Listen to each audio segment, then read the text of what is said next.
Yang dari Palembang, yang dari Jawa Tengah,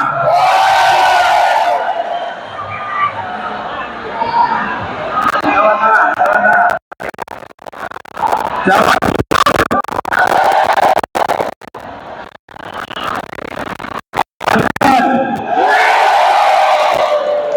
Oh, Anies lagi menyapa ya. Yang dari Jakarta.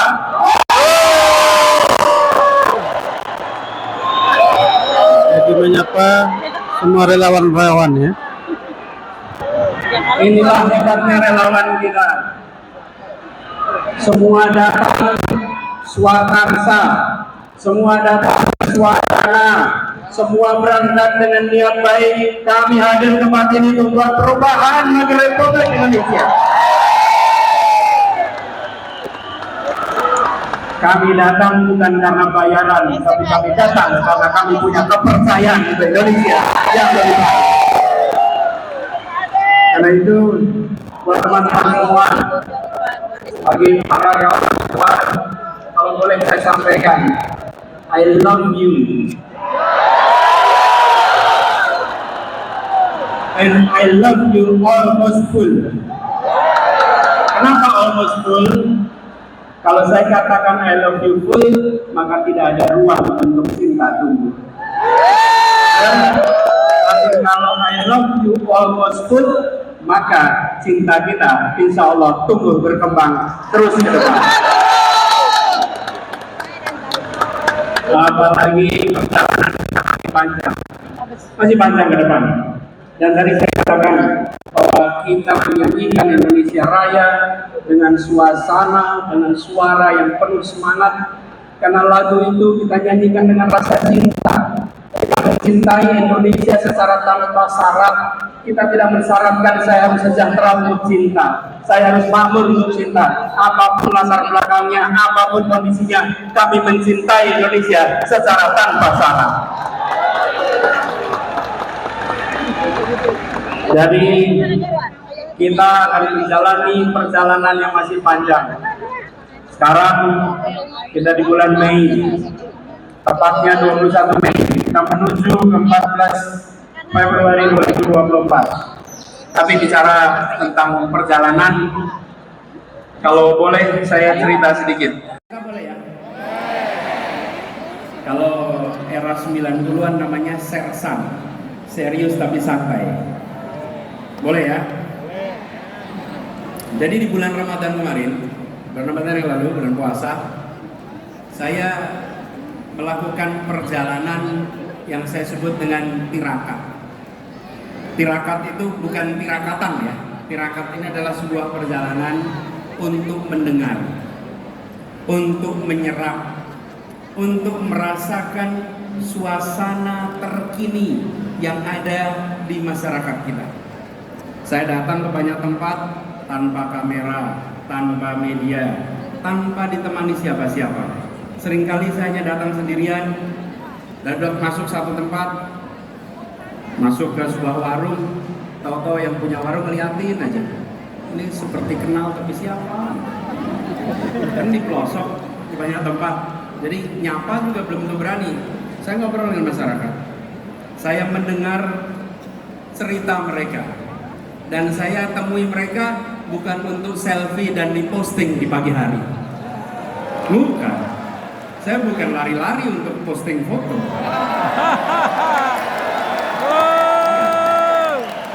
Saya lagi mendengarkan suara mereka. Saya ketemu dengan ibu-ibu, bapak-bapak yang memiliki keinginan masa depan anak-anaknya yang lebih baik. Paling sering saya temui ibu-ibu yang menceritakan, Pak, anak saya pintar, Pak, anak saya potensial, Pak, berikan kepada kita semua pendidikan yang baik, biar anak-anak kita punya masa depan yang lebih baik. Di Rembang saya ketemu dengan Ibu Fitri yang bercerita tentang bagaimana beliau mengelola TK-nya. Saya ketemu dengan Bu Yuli. Bu Yuli ini pemilik apotek Yap di Pasuruan. Saya juga sempat mampir ke Grobogan. Di situ saya bertemu dengan seorang petani. Jadi kami lagi jalan, saya lihat para petani sedang bekerja, saya berhenti, mampir. Sendirian saja. Namanya Pak Suwarto. Lalu ketemu Pak Suwarto, salaman. Ketika salaman, saya merasakan, melihat tangannya sedang, kalau bahasa Jawa, lagi ngerabu. Ngerabu itu memberi apa? Pupuk. Jadi saya tanya, Pak, gimana kondisi di sini? Ya biasa, Mas. Dari dulu ya begini. Lalu apa situasi yang tersulit? Panjang sebetulnya ngobrolnya. Dia bilang, Pak, saya ngerepoti urusan pupuk, Pak. Rabu paling angel, Pak. Arep rabu ono sing rabu subsidi, rabu non subsidi. Ora kaya zaman biyen. Zaman biyen tinggal ning warung nggawa ember langsung iso tuku rabu. Saiki arep ning warung ditakoni, Pak, jenengan non subsidi apa subsidi? Terus dia bilang, halo, wong kaya awak dhewe iki ra ndedit mosok iso bayar sing non subsidi. Ayo mesti subsidi. Terus saya tanya, bagaimana kalau besok pun, Pak, dibalik persis zaman biyen mawon, Pak. Nah, selesai ngobrol, saya tanya sebelum pamit, Pak, sebelum pamit saya ingin mengenalkan diri, tepangaken kula Anies Baswedan. Nah, selama ngobrol dia nggak tahu dengan siapa. Jadi ketika saya bilang tepangaken kula Anies Baswedan, terus dia jawab, Anies Baswedan, Gubernur DKI. Iya, Gubernur DKI. Kok iso tekan kene? Kok bisa sampai sini? Ya, saya Pulau Sawat Tirakat. Terus dia ngasih beberapa pesan-pesan. Saya perhatikan betapa masyarakat yang kita temui menyampaikan kepada kita semua bahwa di masyarakat sana ada suasana sulit, ada suasana menantang, tapi yang sebenarnya lebih mengkhawatirkan adalah serba ketidakpastian. Serba ketidakpastian. Bagaimana yang menanam tidak tahu nanti harga jualnya berapa. Bagaimana yang beternak tidak tahu ongkos produksinya nanti berapa. Bagaimana yang mengurusi pertanian tidak bisa mengetahui seperti apa ongkos-ongkos yang harus dia keluarkan. Begitu juga dengan yang lain-lain. Kami menemukan suasana di mana mereka yang harus pergi. Saya datang ke sebuah desa di Wonosobo yang pekerjaannya itu banyak pekerja migran. Terus mereka cerita bahwa mereka berangkat tanpa tahu ada jaminan bisa pulang atau tidak, ada jaminan bisa hidup layak atau tidak. Ketemu dengan anak-anak, ketemu dengan orang tua yang menceritakan kelihatannya masuk kampus negeri sekarang susah, Pak, karena ternyata harganya juga mahal. Mereka yang kecil seringkali menemukan kesulitan untuk usaha. Tadi di depan banyak UMKM, bukan? Karena kita kumpul di sini mengirimkan pesan bahwa penyediaan makanannya pun oleh mereka-mereka yang usahanya mikro dan kecil, bukan yang skalanya besar. Nah, dari sana dalam sebuah perjalanan saya lewat satu tempat sekitar Purwodadi. Ada satu orang yang seperti menghentikan, Pak, sebentar, Pak, berhenti. Terus dia cerita, Pak Anies, masalah di negeri ini, padahal di kampung nih, adalah soal mafia, Pak. Pak Anies, ini mafia di Indonesia ini harus diberantas, Pak. Mafia ini harus diselesaikan. Saya pikir benar juga kata dia. Begitu banyak mafia-mafia yang hadir yang membuat kita memiliki ketidakpastian. Kenapa petani harus bersaing dapat pupuk? Penuh dengan ketidakpastian. Karena apa? Karena aksesnya dikuasai oleh mafia-mafia pupuk.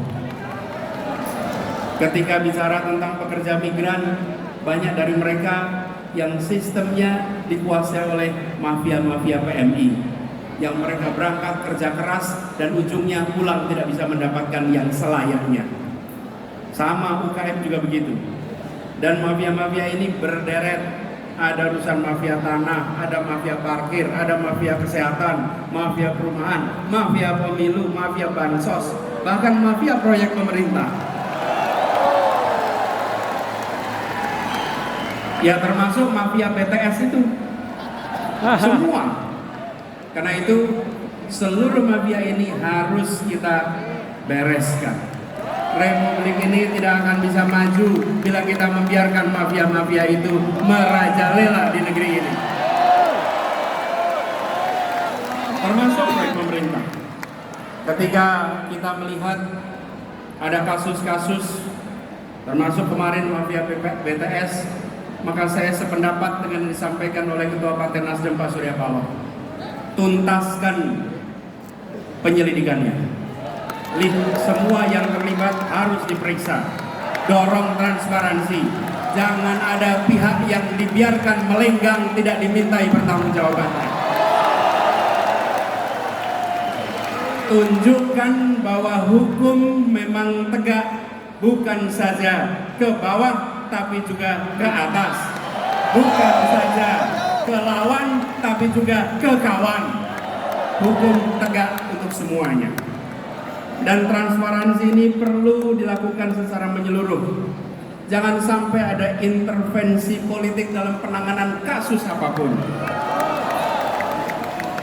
Dan kita sudah menyaksikan banyak kasus-kasus akhir-akhir ini yang jadi perhatian adalah yang viral. Kadang-kadang saya merasa khawatir. Karena begini, kita ini harusnya berani. Saya setuju ketika ada yang dikatakan bahwa kita harus mencari pemimpin yang berani. Setuju. Dan pemimpin berani bukan sekedar berani, tapi berani karena benar. Berani karena membawa kebenaran. Karena pasangannya kata berani itu benar. Kalau tidak benar, dia tak berani. Tapi kalau dia bawa kebenaran, maka siapapun dihadapi dan ridha Allah yang menjadi pegangannya.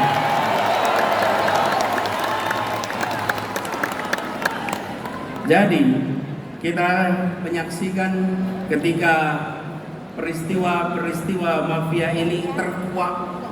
Ada polisi jenderal bintang 2 membunuh anak buahnya. Terbuka.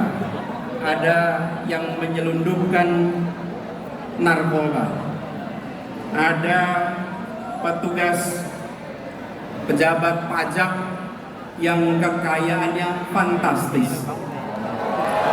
Itu sudah merepotkan. Membuat seperti Pak Kapolri harus kerja ekstra untuk mengembalikan kepercayaan publik, harus kerja ekstra untuk merawat polisi-polisi baik yang berintegritas yang ada di dalam tubuh kepolisian. Seperti juga di Kementerian Keuangan, Ibu Menteri keliling sana sini untuk menjaga barisan orang-orang baiknya. Saya pernah di pemerintahan, saya menyadari betul, ya benar ada orang-orang bermasalah, tapi banyak lagi orang-orang yang bisa menegakkan amanah, orang-orang yang berintegritas. Mereka-mereka itulah yang harus dibangkitkan untuk bersama-sama menjaga Republik ini. Nah, ketika kita menyaksikan peristiwa-peristiwa seperti itu, kita geram. Ini harus kita hadapi. Apalagi sekarang kita kumpul hari ini tepat 25 tahun reformasi di Indonesia. Tepuk tangan untuk para pejuang reformasi kita.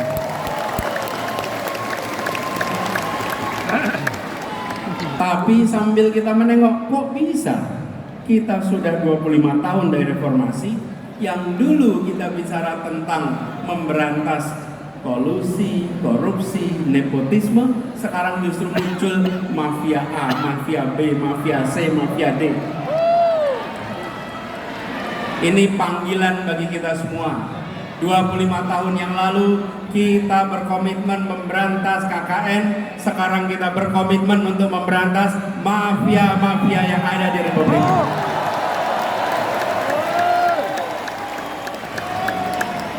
Proses terjadinya itu pelan-pelan. Proses penyimpangan itu pelan-pelan. Bila pemimpin-pemimpin di Republik ini tidak sensitif pada persoalan ini, maka persoalan ini akan secara bertahap merusak Indonesia. Teman-teman sekalian, saya beri ilustrasi ini. Katak nih. Bila katak itu dimasukkan ke dalam sebuah bukan tempurung, ke panci yang airnya dingin, taruh di panci airnya dingin, kemudian pancinya taruh di kompor, nyalakan kompornya pelan-pelan. Oke, air di situ asalnya dingin, lama-lama menjadi panas, lama-lama mendidih, dan katak itu akan mati dalam mendidihnya air. Oke, itu jalannya pelan-pelan. Tapi kalau katak dilemparkan ke panci yang airnya mendidih, dia langsung lompat. Tapi kalau dipanaskan pelan-pelan, dia mati mendidih. Bila kita tidak menyadari bahwa pertumbuhan mafia itu terus-menerus, maka bangsa kita akan habis karena mafia. Saatnya kita menyadari bahwa ini adalah problematika yang harus kita hadapi sama-sama. Setuju? Karena itu, ketika kita berbicara tentang 25 tahun reformasi, amanat yang harus kita pegang adalah komitmen untuk melihat perubahan yang kecil-kecil ini. Nampaknya pelan-pelan, gradual. Jadi kalau ada yang punya ide untuk mengubah, kita harus hadapi dan kita harus hentikan. Pelan-pelan itu prosesnya. Reformasi dulu mengatakan bahwa masa jabatan presiden 2 tahun. Ketika ada yang punya gagasan untuk memperpanjang, maka kita katakan bahwa kita komit dengan aspirasi reformasi. Jadi, kalau ada petinggi-petinggi negeri ini yang pelan-pelan mencoba menggeserkan, jangan pernah dibiarkan, karena itu seperti menaikkan suhu air bagi sebuah katak. Jangan sampai kita tidak sadar atas penyimpangan yang dilakukan secara pelan-pelan.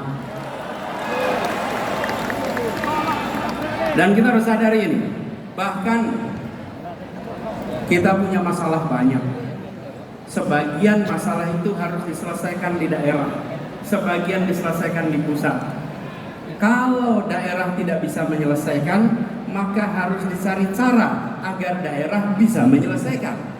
Tapi kalau daerah tidak bisa menyelesaikan, diambil ke pusat dan ujungnya tidak selesai juga, malah menyulitkan masa depan orang-orang di daerah. Kita punya kecenderungan, kalau di daerah tidak jalan, ambil alih ke pusat. Dilakukan sentralisasi. Ingat, Republik ini luasnya luar biasa. Penduduknya tersebar di 6.000 kepulauan. Berikan kepada kita semua kewenangan untuk menyelesaikan, awasi, pastikan tereksekusi. Dengan cara seperti itu, rakyat bisa merasakan pemerintah hadir di seluruh wilayah Indonesia.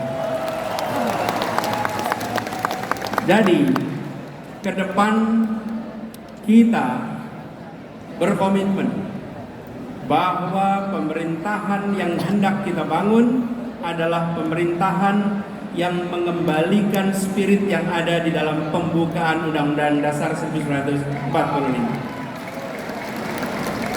Spirit yang ada di sana adalah bagaimana rakyat mendapatkan kemerdekaan yang sesungguhnya. 25 tahun yang lalu ketika kita memperjuangkan reformasi, pada saat itu kita berada di dalam suasana ketertekanan. Ekonominya tertekan, kebebasannya tertekan. Hari ini sebagian dari kita merasakan kebebasan yang tertekan.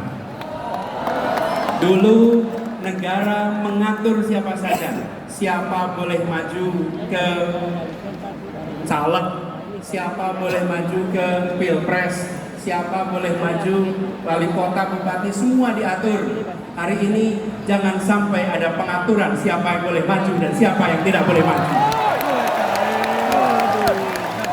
Karena itu bukan diatur oleh pemerintah, itu diatur oleh partai-partai politik atas aspirasi rakyat. Bila rakyat menginginkan si A menjadi calon, izinkan negara ini memberikan kesempatan kepada mereka untuk memperjuangkan. Bukan malah negara menghentikan, bukan malah negara melarang.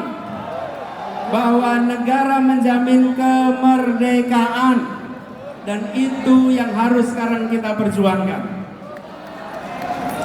Jadi kita yang berada di sini adalah kita yang punya aspirasi, dan kita menuntut agar ada kesetaraan kesempatan bagi siapapun di Republik ini. Dan ini juga artinya kepastian kepada mereka yang berusaha. Bayangkan, bila kita tidak memberikan kesetaraan itu, mereka yang di dunia usaha pun mengalami kekhawatiran, mengalami serba ketidakpastian. Ketika sebuah pemerintahan bertugas, dia harus memberikan kesetaraan kepada semua pelaku usaha. Jangan sampai pelaku usaha yang dianggap teman diberi fasilitas, pelaku usaha yang bukan teman tidak diberikan fasilitas. Dan persoalan mafia ini yang tadi saya sampaikan itu sering sudah masuk ke dalam proses. Saya beri contoh. Ketika kami bertugas di Jakarta, ini salah satu ketidakpastian yang harus kita bereskan. Setiap tahun kita selalu meributkan soal UMP, upah minimal provinsi. Dan di DKI Jakarta